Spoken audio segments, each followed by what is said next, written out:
Okay, so today we're going to continue talking about the problem of asymmetric cryptography or public key cryptography, which we defined last time. And hopefully by the end of today, I can finish all the cryptography background that we need. Okay, so this was the scenario that we considered last time. We said that Alice wants to send a message to Bob over the internet, but Bob is probably offline when Alice wants to send the message. So we were thinking of this as some sort of email exchange. So Bob was online at one point, he created an email account, but now he's offline and Alice sends a message, and then when Bob comes back online, he should be able to read that message.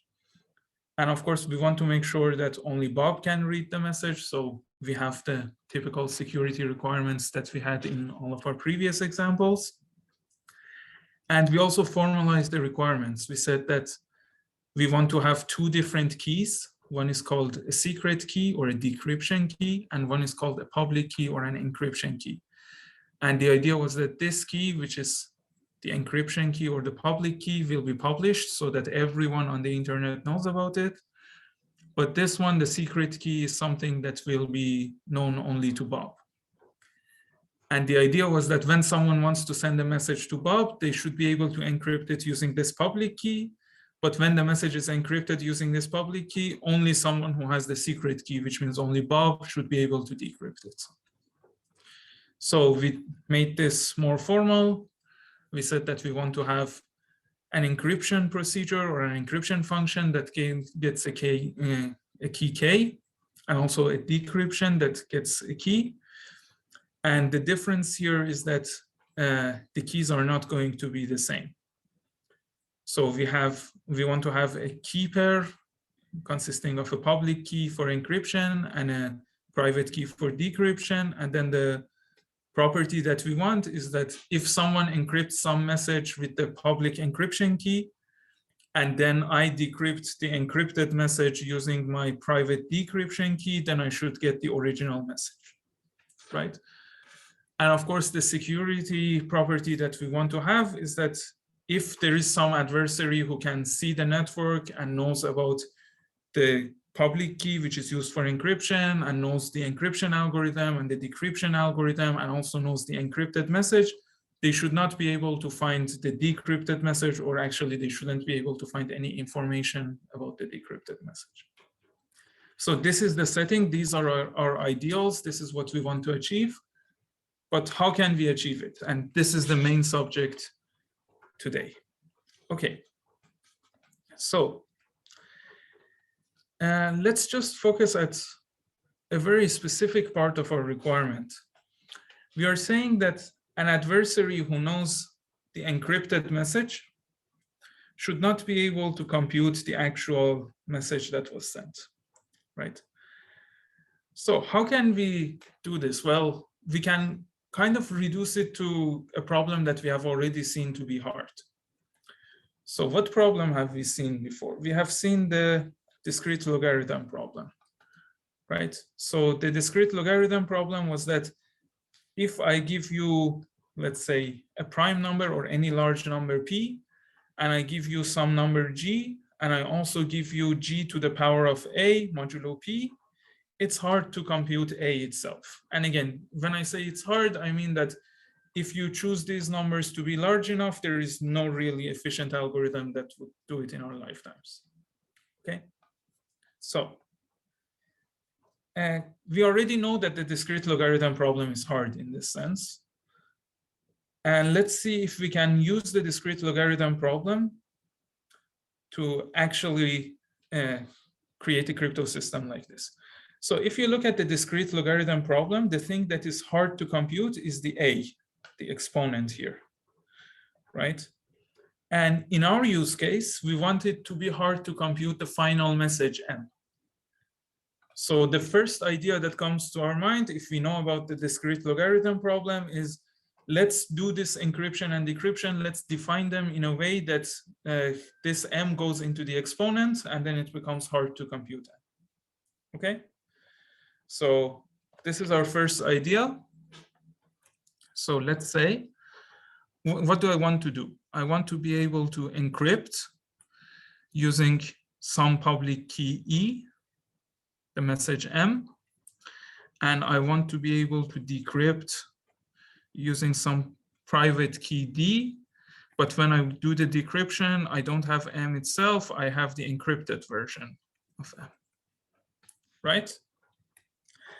And what I want is that I want to publish this encrypted message, so this thing, but I want it to be hard to compute M. So what if this encrypted message is just G to the power of A, and my actual message is A? That's the idea here.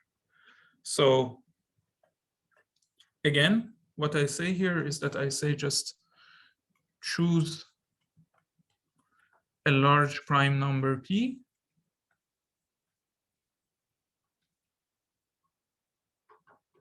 and also choose some base G such that the powers of G, so G, G squared, so on to G to the power of P minus 1, give us all the possible remainders when divided by P. So these are 1, 2 to P minus 1. Okay, so this is just like before. I mean, you don't really need this property that G is like that, but let's just say we have it. Okay, and now when I do the encryption, what would I say? So first of all, I have to somehow connect this G to my E, right? Or maybe I should connect G to M. What do I want to do here? Well, basically, when I do this encryption, I want to get the G to the power of A thing, right? But I don't have a G, so I don't know what I should put in place of G. And I don't have A, so I don't know what I have to put in place of A. Okay, so let me just erase this part and come back to it. So again, I know that if I have G to the power of A, it's hard to compute A. And I want it to be hard to compute M. So I can just put M in place of A.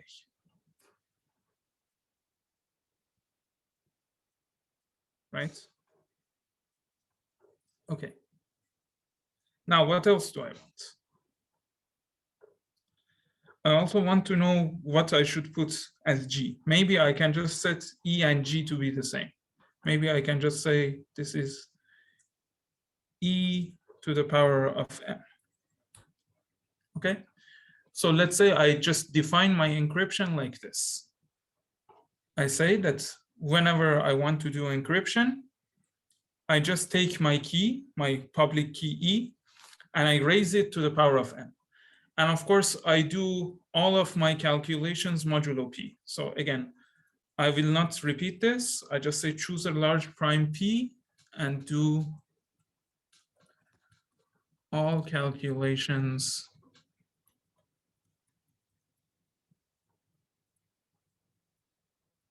modulo P. Okay.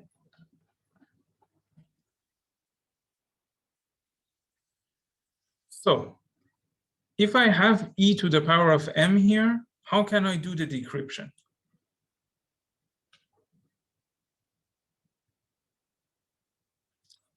So I want to say that when I do the decryption with some other key D, and what I'm given is E to the power of M, I want the result of this to be M. Okay. So I want, this is just the property that if you decrypt an encrypted message, you will get the original message back. Right?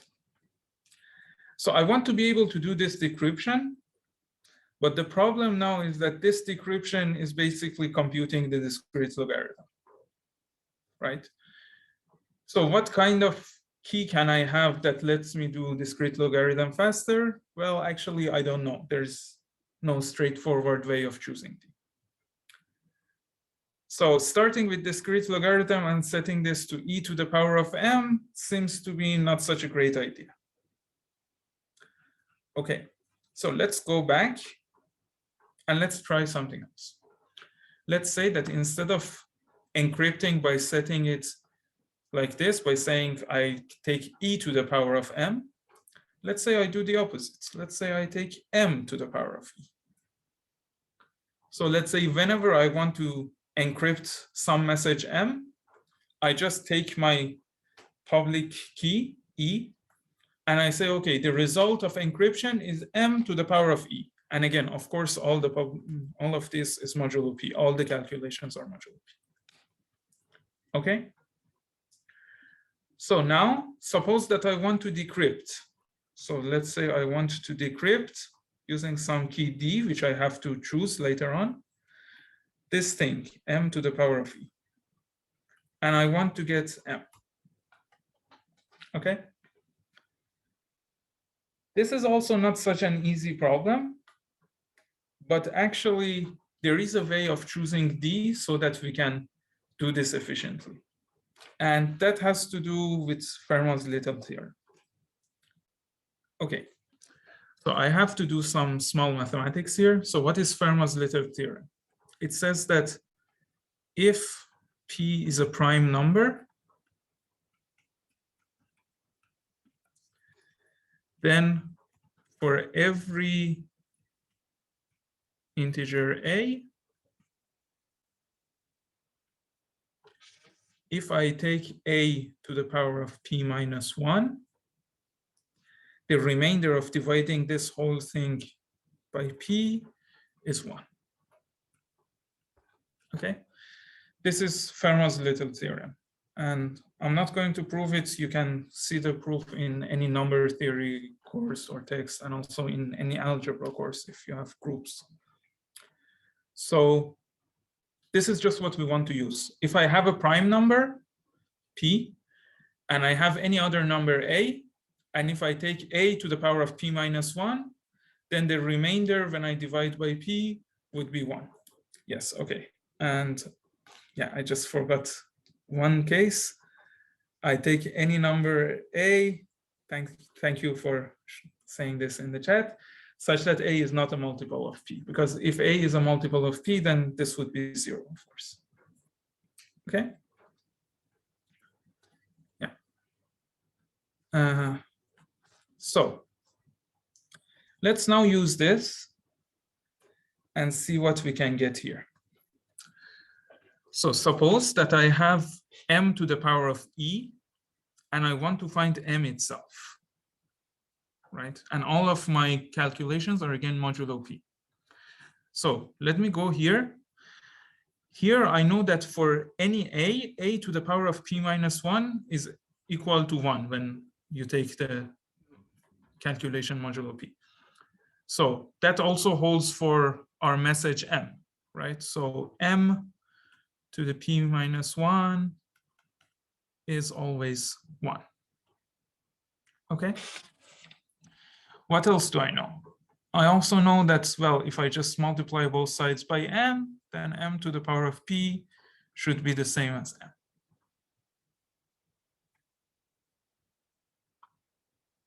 Okay.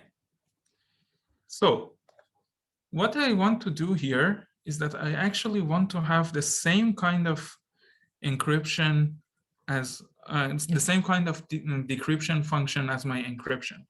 So I want to say that decryption using d of some number, let's call that number whatever x, would just be x to the power of d. Okay, so my encryption and my decryption function are pretty much the same thing. They just take some value and they raise it to the power of the key. The difference is that this one is using the public key, this one is using the private key. So there is a question that, does this mean a and p are relatively prime? Yes. So because p is a prime number, if p does not divide a, then a and p are relatively prime. Okay. So I want to do this. So I want to have this encryption function and this decryption function. But of course, I had the requirements that if I decrypt the encrypted message, I have to get the original message. And this has to hold for every original message, right? So let's actually see what this looks like. So what is the decryption of the encryption of a message M? Well, the encryption of M is just M to the power of E, right? So this is just the decryption of M to the power of E. And decryption of something is just that thing to the power of D. So this is just M to the power of E, all of it to the power of D, which is the same as M to the power of ED, right? So the property that I want is this. I want to have M to the power of ED to be equal to M. And of course, again, all of my calculations are modulo P. Okay? But I have this. I have M to the power of P is M, right? And I also have M to the power of P minus 1 is 1. Okay? So what else do I know here? Well, I can have, for example, M to the power of ED minus 1 to be equal to 1. If this is the case, then I can always have M to the power of ED is equal to M, and then my decryption and encryption just work well together, right? So I just need this ED minus 1 to be a multiple of P minus 1. And if that's the case, then I can always use this encryption and decryption. Okay? Now, so here's the property that I would say. This is the protocol that I would propose now. So proposed protocol.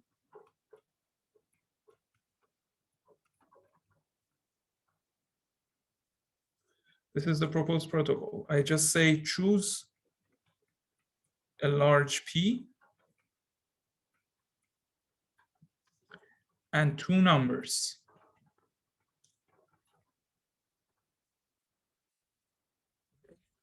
And these two numbers are E, which is public, and D, which is private, right? Such that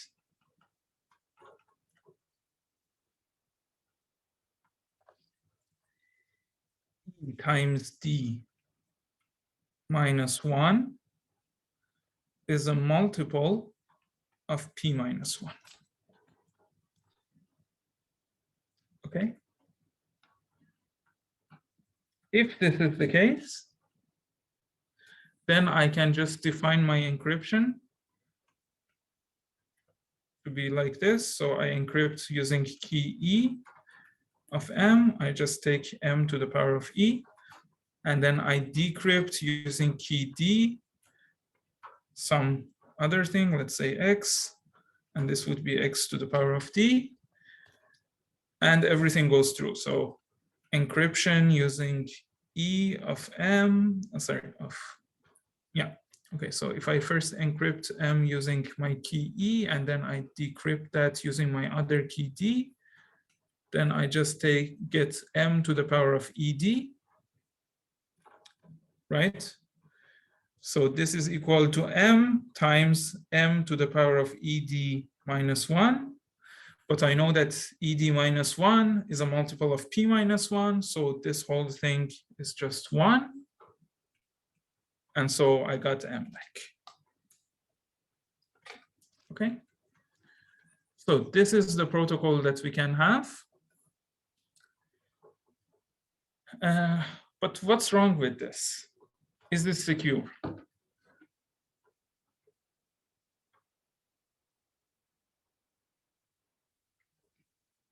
So what was the security property that we wanted? We wanted to say, suppose an adversary sees your encryption key And let's say that they also know your encryption algorithm and your decryption algorithm. And let's say that they also know your encrypted message. They shouldn't be able to find your decrypted message, right?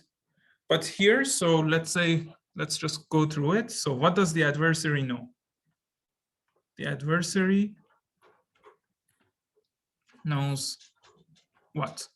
So they, of course, know m to the power of e, right? Because that was the encrypted message that was sent over the network. They also know e, because e was public, right? And now the question, they also, of course, know p, which is the modulus that we're using, which was a prime number. And now the question is, using this information, is it possible for the adversary to compute m?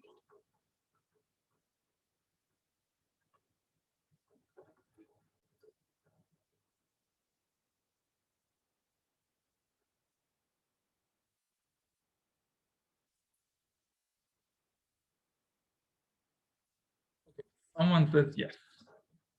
Why? How would you go on computing m if you have these three numbers?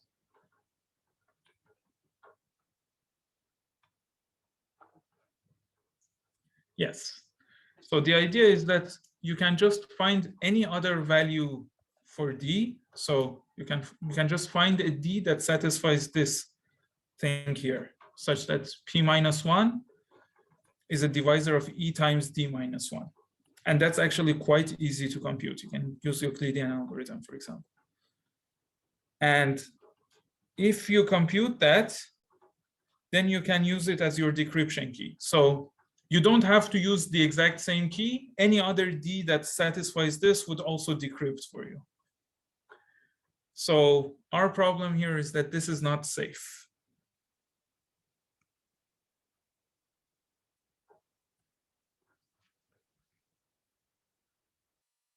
Okay.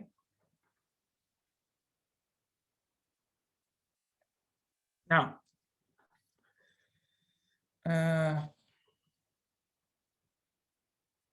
of course, it's not safe assuming that you can compute this. Can we do a better job at this? Can we do a better kind of encryption and decryption? So let's just throw this thing out, and I'm going to erase it because it's a wrong solution and I don't want you to learn it like that. I just wanted to do this so that you see the intuition of why we need to go to RSA and why we can't just work with a prime number. So can we just keep this kind of nice properties that we had? So can we have our encryption and decryption look exactly as they looked before, but somehow make it secure? So again, let me just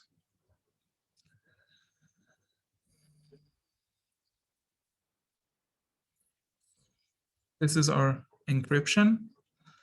So the encryption that I want to do, I want it to always be of this form. I want to say that if I encrypt with the key E, the message M, the encryption is just M to the power of E. And I also want my decryption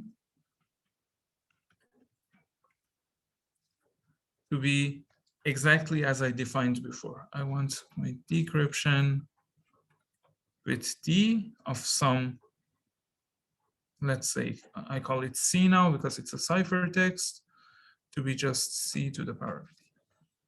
Okay? So I want to keep these encryption and decryption protocols, but what I want to do is that I want to change my modulus. So we saw that just having a prime number is not a great choice for the modulus here. Okay? So what else can we do? Actually, I'm going to now tell you about another hard problem when it comes to modular calculation, and that's, well, actually not even with modular calculation. So I'm just going to give you another hard problem in number theory. So suppose that I give you a number and I ask you whether this number is a prime. And let's say that this number is huge. So let's say that I give you a number with maybe thousands of digits and I ask you, is this number a prime? There is an efficient algorithm that solves this. So we actually have a polynomial time algorithm in the number of digits, not in the number itself, but actually in the number of digits of the number, that tells us whether a number is a prime or not. But if I go one step further and I tell you that I'm giving you a composite number and I want you to factorize it. So I give you some large number, maybe call it n, and I just want you to write it as some factorization. So I just want you to write it as a times b, such that both a and b are not trivial, they're not 1 or n. Okay? This problem is actually hard. And again, it's hard in the sense that we use in this course, which means that no one knows a good algorithm for it. Not that we have a proof that it's impossible. Okay? So this is called integer factorization, and we just agree that integer factorization is a hard problem because a lot of people have tried to do it and they couldn't. Okay. So assuming that integer factorization is hard, can we choose our modulus in a way that uses this? And well, I kind of answered it already. So previously what we would do was that we would say, we do all of our calculations modulo some big prime number p. But now instead, I just say, choose 2 big prime numbers, choose 2 large primes. Let's call them P and Q. And then just let n be their product. So let's say that n is P times Q. And do all of your calculations modulo n. Okay? So here, all calculations are modulo n. Okay. Why does it make it any better? We'll see.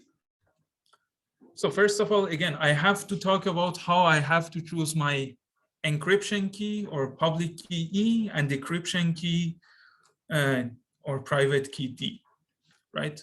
So again, the property that I need is this. We must have m to the power of E times D should always be equal to m modulo n, right? Because this is the result of first encrypting and then decrypting some message m. And we want this result to be identical to m itself. So the problem is, how do we choose these 2 keys E and D such that we have this property? Okay. So I have 2 prime numbers. I have P on one side and I have Q on the other side. Right? And what do I know?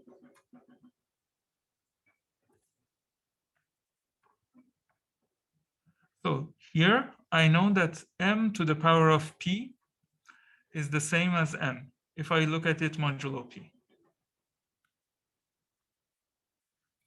Here I know that m to the power of Q is the same as m if I look at it modulo Q. Okay? But what do I want? I want to have m to the power of E times D to be equal to m modulo n.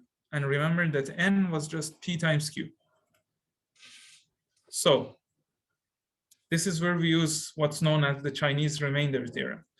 So you have 2 numbers, m to the power of E times D on the one hand and m on the other hand.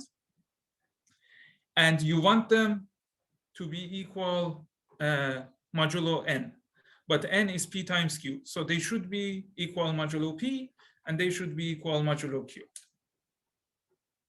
right? So how do I do this? Well, first, let's just consider what happens if we take the different powers of m. So I start from m, and then I go to m squared. Then I go to m to the power of 3, m to the power of 4, m to the power of 5, and so on. And if I look at their remainder when I divide them by p, and their remainder when I divide them by q, what would I see? Well, at some point, let's say that p is smaller than q. At some point, I'm going to get to m to the power of p minus 1. And the remainder of this number, when divided by p, would be 1. Right? And then I go on until I get to m to the power of q minus 1. And the remainder of this number, when divided by q, would be 1. Right? And if I just continue like that, every p minus 1 steps, I will see a 1 in the remainders when I'm doing modulo p. And every q minus 1 steps, I will see a 1 when I'm doing remainder modulo q. So specifically, if I just continue this until I get to m to the power of p minus 1 times q minus 1, right? So if I take this number, its remainder when divided by p is going to be 1. Why is that? Well, because you just take m to the power of p minus 1, and that's 1 modulo p. And if you just take 1 and raise it to the power of q minus 1, it's going to still be 1. Okay? But similarly, I can say that this number, its remainder modulo q is also 1. Why can I say this? Because again, m to the power of q minus 1 is 1 modulo q. Now, if I raise this again to the power of p minus 1, it's just raising 1 to the power of p minus 1. So it's going to remain 1. Okay. Based on this idea, what we know is this. Oh, actually, let me just do one more step here. So here I said I take m to the power of p minus 1 times q minus 1, right? But I don't really need to do that. Instead of this, I can just take, instead of multiplying p minus 1 and q minus 1, I can just take their least common multiple, right? So if I take the least common multiple of p minus 1 and q minus 1, and raise m to this power, then the remainder when divided by p would be 1, because the remainder is 1 at every multiple of p minus 1, at every exponent that is multiple of p minus 1. And least common multiple of p minus 1 and q minus 1 is by definition a multiple of p minus 1. And the same thing happens here. So this is actually a very nice number. So if I raise m to the power of the least common multiple of p minus 1 and q minus 1, then I can be sure that that's equal to 1 modulo p and modulo q. But if it's 1 modulo p and it's 1 modulo q, because p and q were prime numbers and n, our main modulus, was just p times q, then this number should also be equal to 1 modulo n. Okay? So if you didn't like the mathematics there, all I want you to know is this last result that I got. So what was the last result? The last result was this. M to the power of the least common multiple of p minus 1 and q minus 1 is congruent to 1 modulo n. Okay. And of course, again, we have this thing that m itself should, so assuming that m is itself relatively prime to n. So just have that at the back of your mind, that m and n are relatively prime, so that this thing doesn't become zero. Like, that's the only thing I need. Okay. So now I have this, and again, I just write it here. I assume that the greatest common divisor of m and n is 1. It's a very small assumption that we need.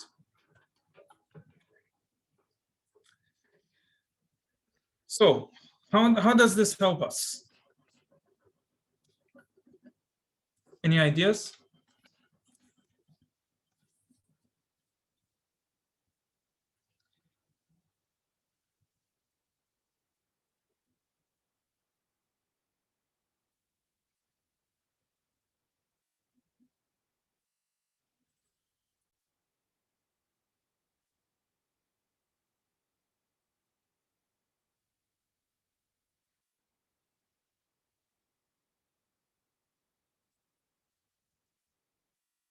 So what do we get if we just have this and we want to come up with an E and a D? Right. So someone says just find a D such that P minus 1 times Q minus 1 counts ED minus 1. Yes. Great. Yeah. So suppose that I do this. What happens? So let's say that at the very beginning here, when I was choosing two large primes P and Q, and also setting n to be P times Q, I also said choose some E and some D such that, well, let me write exactly what you want. Well, I don't want to write P minus 1 times Q minus 1, but let's say the least common multiple of P minus 1 and Q minus 1 divides ED minus 1. Okay? If I choose E and D that are like this, then what happens? Well, I'll do my encryption and decryption. So let's say I first encrypt some message M using E, and then I decrypt it using D. And what we saw is that this just gives us M to the power of ED, right? But we assumed that ED minus 1 is a multiple of this least common multiple, right? So this is equal to M times M to the power of ED minus 1, right?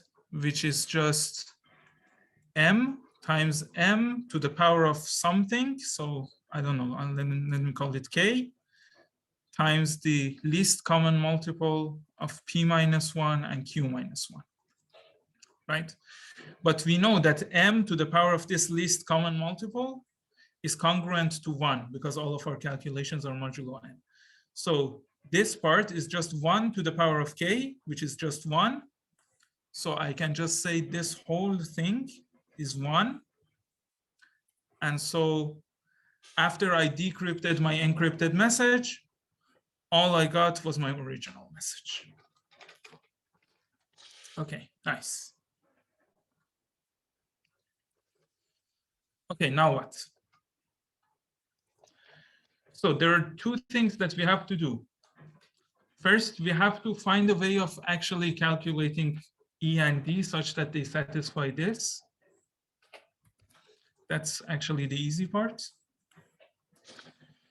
And secondly, we have to show that an adversary cannot do this. So if you look at what we did here, what was the difference between what I did here and what I did previously? The only difference was that previously, instead of saying that I have an n as my modulus that is a product of two large prime numbers, I just said I take one large prime number and use that as my modulus. And everything else was very similar. And that's actually the reason why I wanted to first do that. Okay, so how can this be more secure than our previous method? The answer to that lies in how we can actually compute these things. Okay, so let me just go into how to compute, or let's say how to generate our keys, E and D. So what is the property that I want? I want the least common multiple of P minus 1 and Q minus 1 to be a divisor of E times D minus 1. So I want this. I want least common multiple of P minus 1 and Q minus 1 to divide E times D minus 1. Okay? So let me give a name to this least common divisor so that I don't have to write it all over again every time. So I'll just call it L because it's a least common divisor. So what I want is that I want L to be a divisor of E times D minus 1. What is another way of writing this? Another way of writing this is that I want E times D when divided by L to have a remainder of 1. Right? So here's my algorithm. The algorithm that I have is very simple. I say first compute L.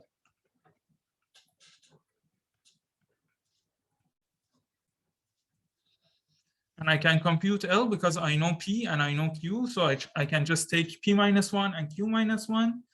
And it's a simple Euclidean algorithm. I just compute L. Okay? Then I say just choose any number E, choose any E that is relatively prime to this L, such that the greatest common divisor of E and L is 1. And again, those of you who have passed any course in number theory or even some basic abstract algebra with groups would know that you can now use the Euclidean algorithm to set D equal to E inverse modulo L, which is basically what that means is that we are finding the modular multiplicative inverse. And this is, again, just an extension of the Euclidean algorithm. I'm not going to go into it. If you like to figure out how you can do this, just read about the Euclidean algorithm on Wikipedia. But my point here is that all of these are pretty easy steps. And then I know that D times E is equal to 1 modulo L, which is what I wanted. Okay, so if I'm Bob, I'm the person who's creating these keys, all of these steps is easy because first I have to compute this L, and it's just a matter of computing least common divisor. So this is just computing least common divisor, which is again Euclid's algorithm. Okay, the next step is that I just choose some random number E and I check that its greatest common divisor with this number that I had here is 1.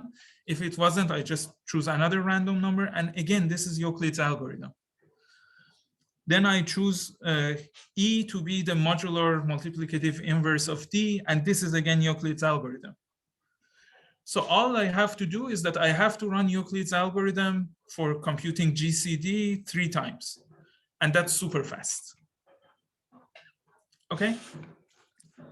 Now, why can't an adversary do the same thing? Why can't an adversary find my, let's say, private key D, or why can't they find this number M? So let's say that an adversary wants to go through the same algorithm, for example. They get stuck at the very first step. Suppose they want to compute L. Well, we defined L to be the least common multiple of P minus 1 and Q minus 1. Okay? But what does the adversary see? The adversary, again, so let me just write here what the adversary knows. The adversary knows N, and they also know E, which was our public key, and they also know M to the power of E, which was our encrypted message that we sent. Okay? But if the adversary knows these things, they can't really compute this, the least common multiple of P minus 1 and Q minus 1. Why? Because they don't know P and Q. The adversary only knows N. And we just said that factoring a large integer is a hard problem. So I'm assuming that if I give you just N, and if N is a large integer, let's say it is thousands of digits long, you cannot factorize it like this and get P and Q. So if the adversary cannot get the P and Q, then this thing does not work for the adversary. They can't compute the least common multiple of P minus 1 and Q minus 1. They can't compute D. And as a result, they cannot compute our original message M. Of course, what I just showed you is that the adversary cannot do a very specific type of attack. And actually, the assumption that we have is that if an adversary knows these things, so let me write it like this. If the adversary knows all of these things, let me just write it in one line. If the adversary knows N, E, and M to the power of E, they cannot find M. So this is the assumption that we are making here, right? And as you see, this assumption is a bit stronger than the assumption that the adversary cannot factorize a large number. Because of course, if the adversary can factorize this large number, then they can do the exact same thing that we did here and break our crypto system. But maybe they have a way of breaking it that doesn't require factorization. We don't know. But again, this is the assumption that we have in order for this particular kind of cryptography and this particular kind of encryption to be secure. Okay? So we would call this the RSA assumption. And this is actually an assumption that has withstood the test of time. So many people have tried again. So this is something that happens over and over in this course. Many people have tried to give us an algorithm that computes M based on these values, and no one was successful. Okay, so that's the best guarantee that we can have for this kind of algorithm. We can just be sure that if someone can break it, then they can solve this problem, which no one could solve for a long time. Unfortunately, I can't give you a mathematical proof that no way exists for actually breaking this. Okay, so let's just go through this one more time. And by the way, this crypto system is called the Rivest-Shamir-Edelman cryptography. And here's the complete overview. So we start by choosing two large prime numbers, P and Q, and we set N to be their product, P times Q. And then we choose two numbers, E and D, such that this thing holds, such that the least common multiple of P minus 1 and Q minus 1 divides E times D minus 1. And we saw how we can do this. This was the part here. So you first have compute the least common divisor, sorry, the least common multiple. Then you just choose some E such that it's relatively prime to that least common multiple. and then you take the modular multiplicative inverse. Okay, so we can do all of these things. And then after we did this, then our encryption and decryption algorithms are super easy. So our encryption algorithm is that we just raise whatever message we have to the power of this public key that we had, or encryption key that we had. And just to make sure I emphasize it again, all of our calculations are modulo n. Okay. And here, when I want to do decryption, again, I just raise it to the power of my decryption key or my private key D. And again, this is calculation modulo n. And the idea was that if I first encrypt using E and I then decrypt using D, I would get m to the power of ED. I can write it as m times m to the power of ED minus 1. But then by this assumption here, ED minus 1 was a multiple of the least common multiple of P minus 1 and Q minus 1. So it's a multiple of both P minus 1 and Q minus 1. So m to the power of this LCM is 1 modulo n. And of course, m to the power of k times this LCM is also 1. So we just get rid of this 1 and we got our original message back. Again, you don't really need to remember all the mathematical details of this. I just wanted to do it once for you so that you know how RSA works. But actually, from this point onwards, when we want to use RSA, let's say in designing a cryptocurrency, we just assume these properties that we said we have here. So we just assume that there is a way of having an encryption function and a decryption function such that they use two different keys. Everyone knows the public key. Everyone can encrypt using the public key and send an encrypted message using the public key. But in order to decrypt it, you need this secret key D. And that's still the whole idea. And this is the RSA assumption, which says that if you know all of these things, all of the public data, basically, you cannot find the private data. Okay. Any questions here?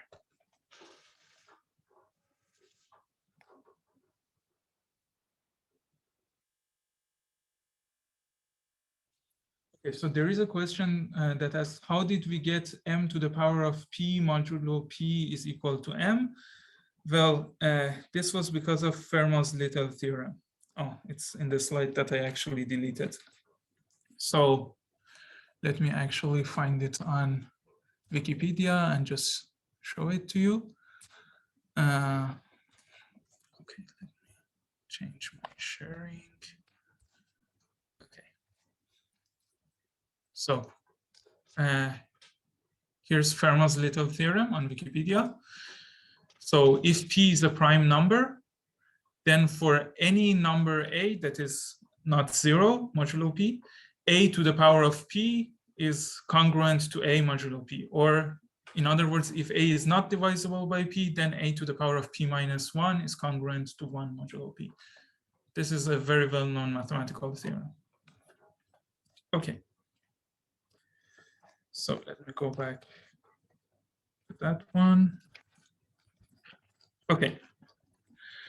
So again, the most important thing that I want you to remember is not all the mathematical details of how RSA worked and how we calculated these GCDs and so on. The thing that I want you to remember is this part. So everyone can encrypt using the publicly available data, but only the recipient, the intended recipient, Bob, can decrypt using this secret key D. That's the most important thing that I want you to know. Okay. So now let me actually show you a really cool use case of this, and that's digital signatures. So again, let me paint a scenario for you. Suppose that, again, we have Alice and we have Bob. And let's say that we also have an unsecure channel or network between them, for example, the internet. And here's the scenario that I have. Alice receives some message from this channel, from the internet, and she's not sure if this message actually came from Bob. So Alice wants to make sure that a particular message is definitely sent by Bob. Okay, this is our scenario. Alice receives a message, let's call it M, but is not sure it's from Bob.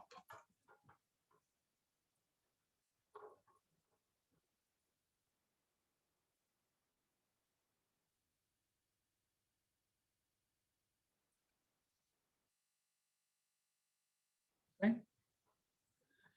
So why is she not sure? Because maybe there is some other malicious party here. There's maybe, let's say, Mark, and maybe Mark sent that message and just said that, oh, this comes, for example, from Bob. Maybe Mark did some IP spoofing. Maybe it's just a message that has a header that claims to come from Bob. But Alice is not sure. Okay. So we want to find a way of proving to Alice that this message was actually definitely from Bob. And this is, of course, what we call a signature in the real world, right? So if someone gives you a piece of paper and says, this came from Amir, the way you can know it actually came from me is if I've signed it and if you know my signature, right? And this is, of course, again, assuming that my signature cannot be forged. So we need a digital variant of these signatures, and that's what we call a digital signature.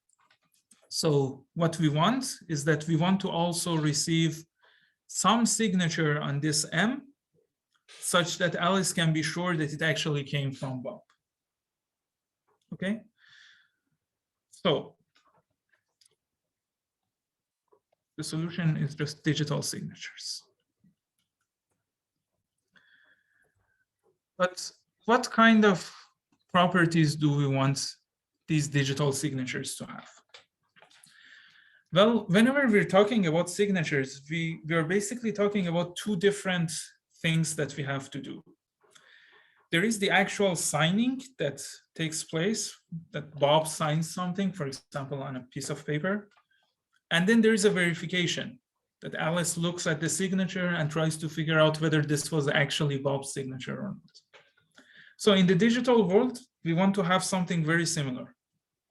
So let's just formalize what we mean by a digital signature.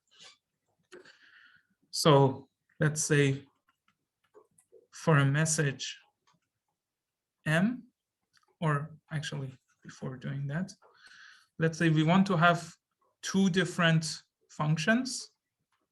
We want two functions.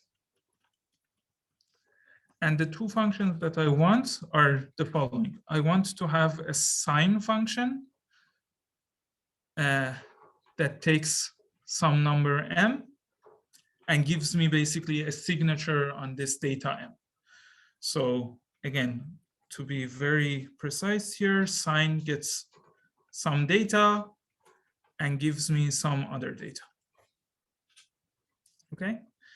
And I also want to have a verify function that also gets some data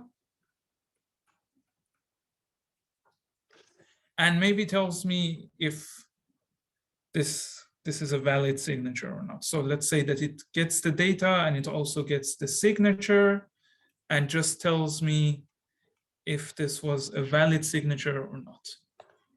Okay? And the property that I want is this. I want to say for every message M that I can have, if I first sign the message M, then I can verify. If I have the message and also the signature, I can verify that the signature is correct and it's 1. So again, if I think of these as mathematical functions, if I take the original data, and if I take the signature and pass both of them to the verification function, I want to get 1. And additionally, for every other M prime that is not equal to M, this shouldn't go through, right? So if I want to verify something that wasn't actually signed,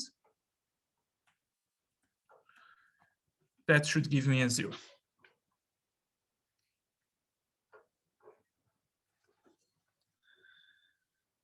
Okay? Or I can even be more restrictive than this.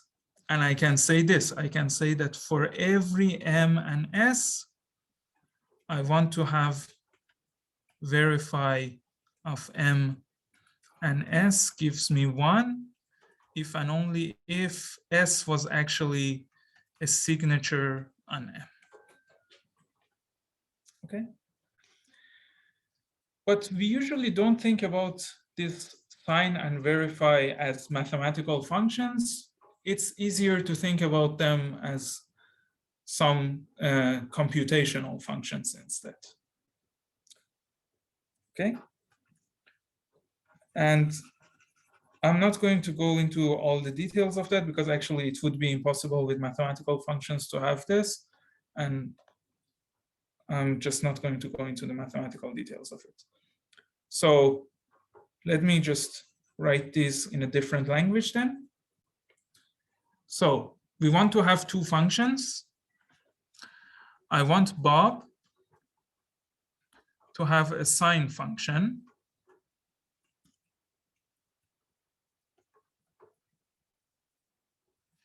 that gets a message M and produces a signature on M. Okay, and I call this signature S, which is basically sign of M. Okay. And what else do I want? I want Alice to have a function called verify. And here again, I don't mean a mathematical function. I mean an actual computational function, something that she can easily compute, that gets, again, the message and also the signature and verifies if the signature is a valid signature, if the signature is actually created using this sign function that Bob had. Okay, I want to have these 2 functions. And of course, I want to have some nice security properties, right? So I want to make sure that the verification doesn't go through if the signature is not on the same message M, which is what I wrote mathematically there. But I also want to make sure that no one can forge Bob's signature. So this is the other thing that I want. So I want to make sure that no adversary can forge Bob's signature. This is very important because otherwise anyone can just sign instead of Bob. Okay. And again, as we talked before, we like to work with keys. So I don't really like this idea that there is a sign function and the function itself is not known to everyone but Bob. I would much rather have a fixed function for signing and also have some key. Let's say Bob has some key that only Bob has, let's call it K, that can be used for doing this signature. Or maybe actually let me call it D again, because it's going to be D's very soon. Okay, and Alice can also verify with some other key that the signature is correct. Okay, so going back to this scenario here, we have 2 keys. We have the public key, which was called E before, so I'm going to call it E again. And we have the private key, which was called D before, so I'm going to call it D again. And only Bob knows D, but everyone knows E. Okay? And what I want to have ideally is that I want the signature to be able, I want you to be able to compute a signature only if you know this secret D. So I want only Bob to be able to sign, right? But I want everyone else to be able to verify the signature. So I want the signature to be verifiable using this public key E. Okay. So someone asks, what if Bob uses this signature some other time and the adversary copies it? So the adversary can copy it, but then it would be the same message, right? So the adversary cannot claim that Bob signed some other message. So it doesn't matter if the adversary copies Bob's signature. And if Bob wants to send the same message at different times, he can just include the timestamp into the message. And this makes sure that you cannot replay the message. Okay. So actually, I kind of gave you the answer here, right? Because if we go back to how we were doing RSA, and if we go back actually to the definition of public key cryptography, there we also had a secret key and a public key. And there was something that everyone could do, that was encrypting something and sending it to Bob, sending an encrypted message to Bob. This was what everyone on this network could do. And there was something that only Bob could do, and that was decrypting the messages. But now when we come here to the scenario for digital signatures, again, there is something that only Bob can do, which is signing. And there is something that everyone else can do, which is verifying the signature.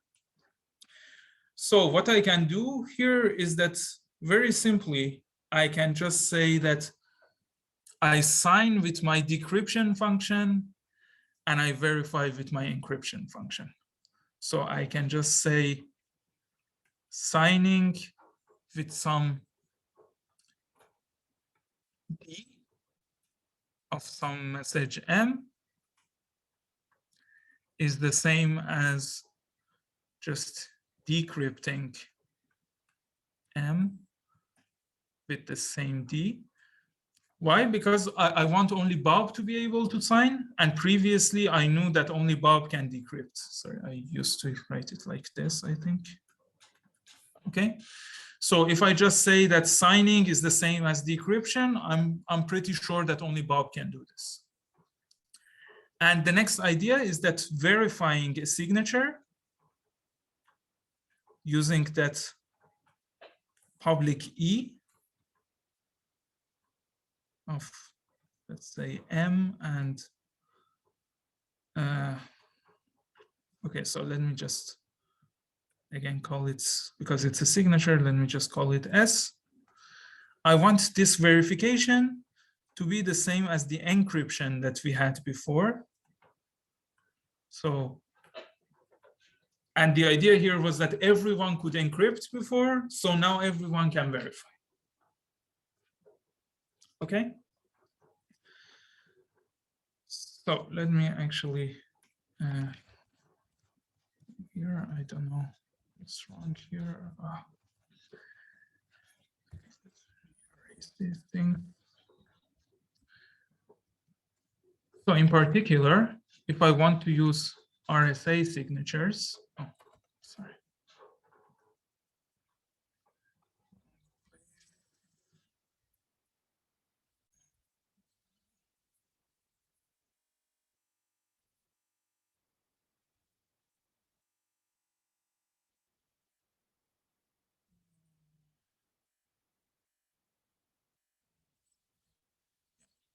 So in particular, if I want to use RSA for signatures, or if I want to have RSA signatures, what I can do is very easy. I can say that whenever you want to sign some message M using your public key D, what you do is that you just use your decryption function from before, because that was something that only Bob could do. Decrypt using the message M. Okay, which according to the definition that we had here, decryption was to just raise it to the power of D. So this would just be M to the power of D. Okay. So this is how we do signing.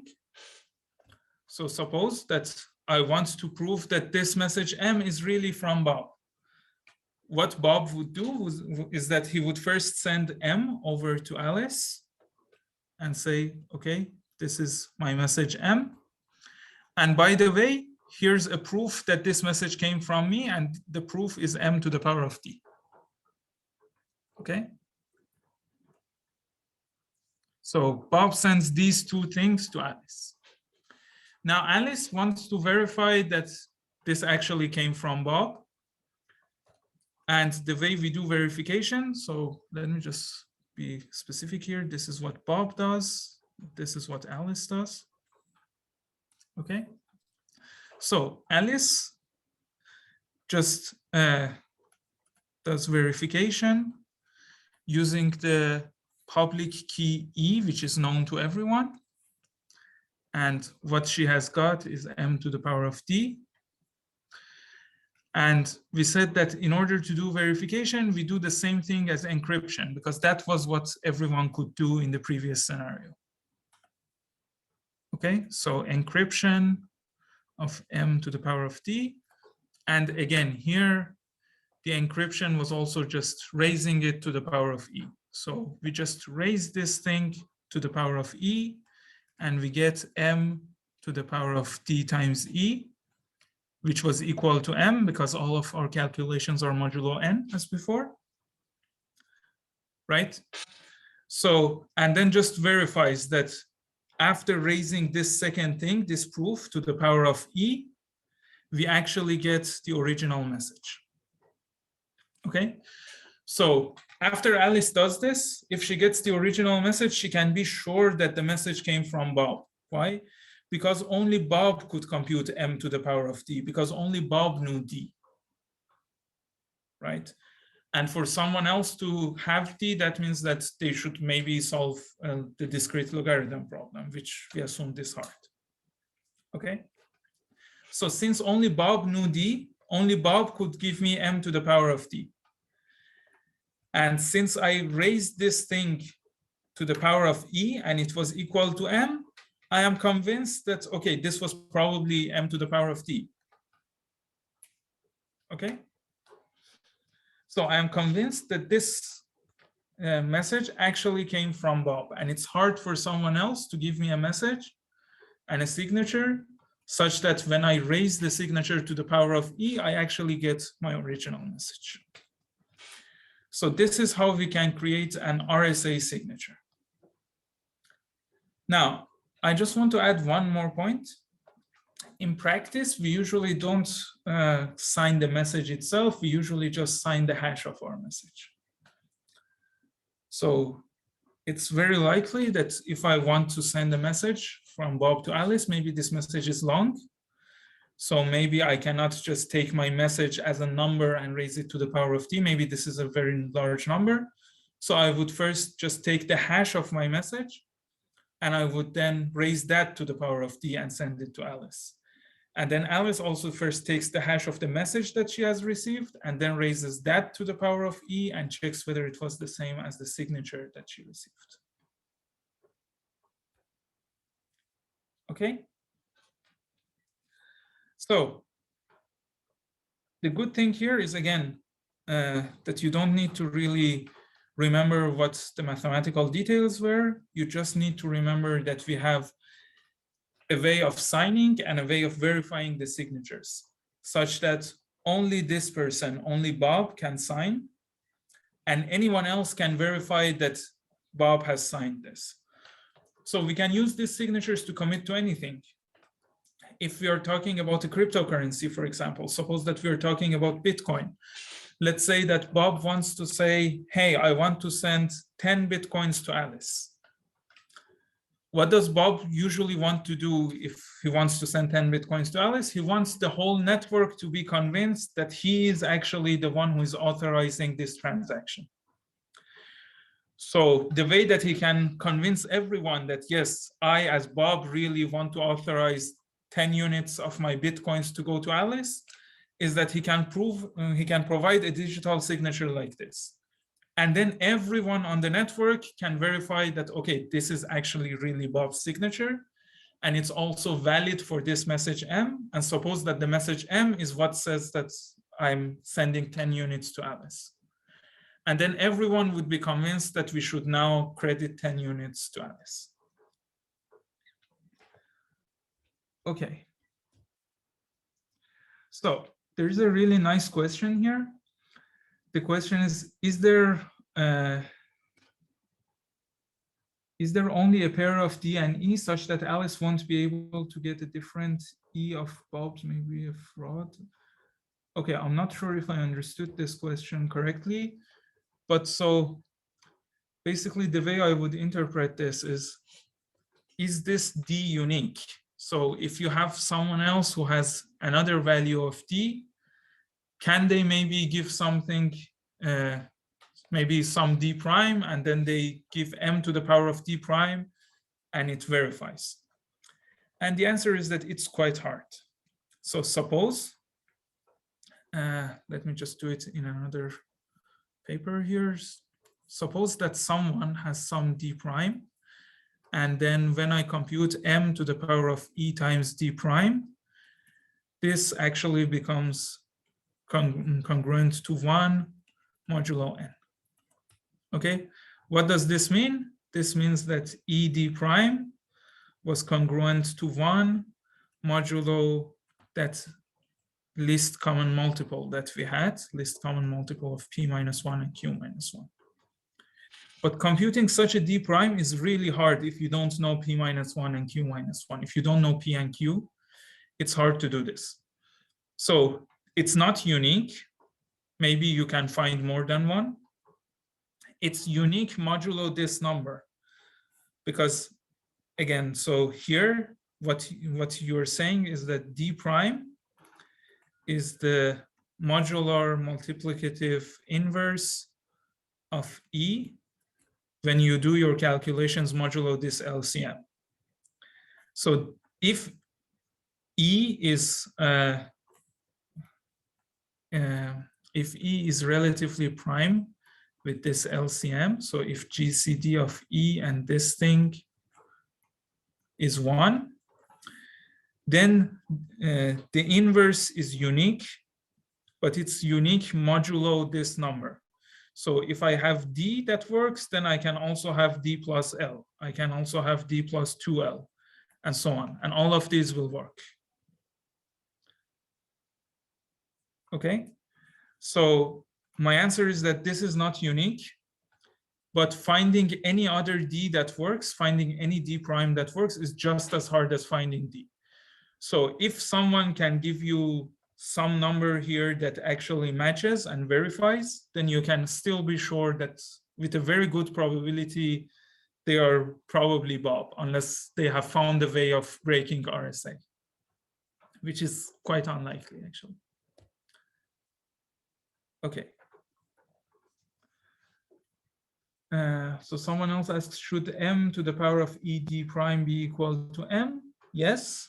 But again, as I said, there is not a unique D such that that happens. You can find different values for D. So the only thing that you have here is that D should be the multiplicative inverse of E modulo L. Because this is modulo L, if D works, then D plus L also works. Okay, so it's not a unique number. It's just unique modulo L. But finding it is hard. So finding anything other than D that would work here is also hard.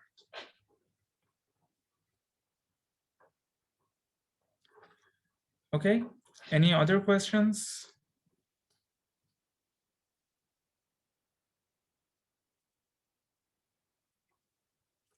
Great, so I'll just stop the recording and I will stay for 5 or 10 more minutes in case anyone has any questions. And this is the end of this session. Make sure you do the homeworks as soon as possible. Don't let it remain for the last day.